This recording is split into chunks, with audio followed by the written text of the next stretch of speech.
May basehan din ang pagpili sa mga party list groups na dapat isaalang-alang ng mga botante sa halalan sa Lunes. Ito ay para sa kapakanan ng bawat sektor na kinakatawan ng mga party list candidates. Alamin natin ito sa ulat ni Bianca Piedad. Isang linggo bago ang eleksyon, marahil alam niyo na kung sino-sino ang mga kandidatong iboboto mo sa eleksyon.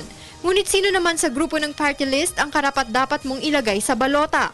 Narito ang mga bagay na dapat mong tandaan sa pagpili ng isang party list group. Una, may isa lamang slot sa balota para sa iboboto mong party list o organisasyon.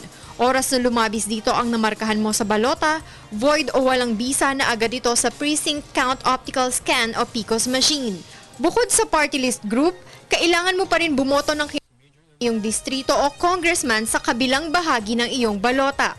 Pangalawa, sa pagpili ng party list, tandaan mo na grupo o organisasyon at hindi tao ang iyong iluluklok sa pwesto.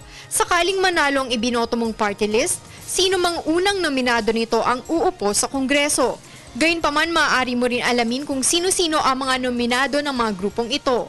Dapat dito ipinanganak sa Pilipinas ang nominado, isang rehistradong botante, naninirahan sa bansa ng 1 taon o higit pa bago ang eleksyon, edukado, tapat na miyembro ng party list na humirang sa kanya bilang nominado 70 araw o 3 buwan bago ang eleksyon at 25 taong gulang man lamang pagsapit ng eleksyon.